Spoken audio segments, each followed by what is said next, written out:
खबर देखने से पहले इस चैनल को सब्सक्राइब करें। जी सर।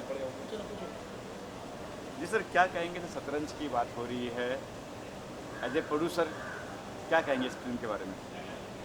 देखिए, ये एक शतरंज ऐसा चैप्टर है कि इसमें देखने वालों को बहुत आनंद आएगा, क्योंकि वो शुरू में सोच रहे होंगे कि शायद ये इस राज को खुलने के बाद और ख़त्म हो जाएगी, लेकिन ये राज में राज और राज में राज चलाने वाली पिक्चर है। और बहुत दिन के बाद ऐसा प्रोजेक्ट आया है कि जनता को बहुत दिल खुश करेगा। काफ़ी बड़े कलाकार भी, हितेन जी है, कविता जी है फिल्म में, उसके बारे में क्या कहे? कहे चुनाव हुआ, कहे चयन हुआ उनका? देखिए, हमने कलाकार अच्छे लिए हैं कि वो कला का प्रदर्शन अच्छे करें, लेकिन ठीक है, बड़े कलाकार इसलिए नहीं लिए कि हमने इसका बजट कम किया है। और बजट कम करने में कलाकार कोई अगर छोटा ऊंचा चढ़ता है तो इसमें कोई बुराई नहीं है, क्योंकि ये पिक्चर अपने आप में इतनी फेमस हो जाएगी कि ये कलाकार भी, जो हमारा ध्येय है कि ये बहुत ऊपर जाएंगे। सर, लॉकडाउन था बीच में, काफ़ी 6 महीने सब बंद रहा, इसके क्या कहेंगे, इस बारे में क्या कहेंगे कि देखिए, लॉकडाउन का हमने पालन करते हुए, जैसा कि प्रधानमंत्री जी ने आह्वान किया था, अपने आप को भी सेफ रखें, दूसरे को भी सेफ रख के चलें, उन चीज़ों का ध्यान रखते हुए हमने इस प्रोजेक्ट को पूरे को शूट किया। लेकिन हाँ, उस समय का हमने फ़ायदा उठाया, जो समय बिल्कुल लॉक रहने का था, परंतु उस समय का फ़ायदा उठाते हुए हम लोगों ने उसमें शूट किया इसको। और मैं समझता हूँ भगवान की कृपा से हमारे किसी भी कलाकार को, स्पॉट बॉय से लेकर कलाकार तक, किसी को कोई नुकसान नहीं हो। शूटिंग के दौरान भी काफ़ी कुछ प्रिकॉशन ली गई थी, मास्क है, सैनिटाइज़र है वगैरह? पूरे तरीके से हम लोगों ने सैनिटाइज़र का पूरा प्रयोग किया है और मास्क का पूरा प्रयोग किया है। केवल डायलॉग्स के टाइम पे या गाने के टाइम पे डिस्टेंस का ख्याल रखते हुए हमने सेट पूरा किया। आपने गाने की बात की, अभी मैंने देखा दिलेर मेहंदी भी गाना गा रहे थे, बताएंगे सर इस बारे में? भाई, दिलेर मेहंदी का तो गाना इसमें इसलिए बहुत ज़रूरी था कि उनका जो गाना है मामला गड़बड़ है, तो इस पिक्चर में वास्तव में सारा ही गड़बड़ है। तो सस्पेंस जो रखा गया है, अभी मेरा खोलना ठीक नहीं होगा, लेकिन ये है कि मामला गड़बड़ है।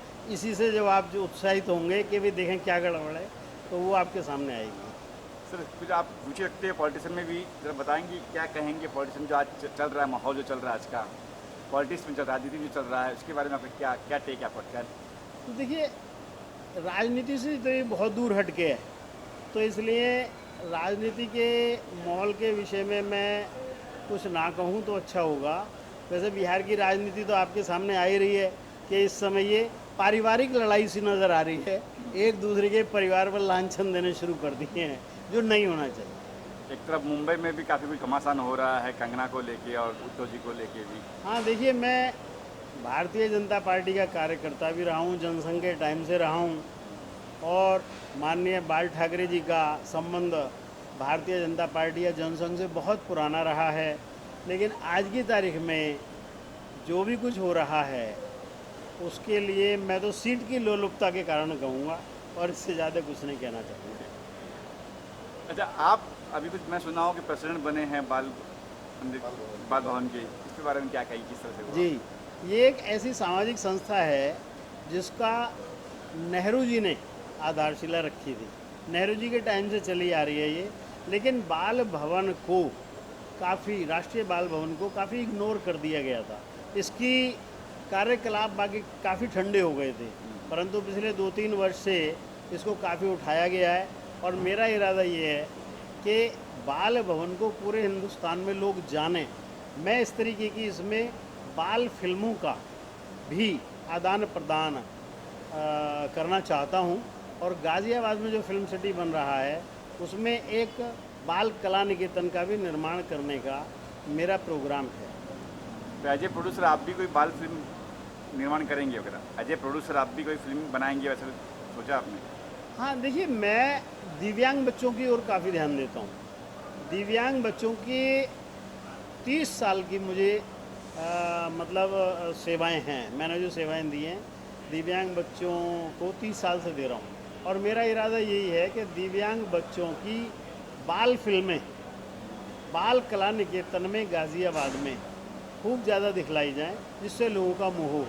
मेरा एक दिमाग में और भी है, ये जो ओल्ड एज होम है, ओल्ड एज होम और दिव्यांग का हॉस्टल एक साथ बनाया जाएगा, जिसमें ओल्ड एज होम के आदमियों को भी, बुजुर्गों को भी अपना समय काटने के लिए दिव्यांग बच्चों के साथ बहुत आनंद आएगा।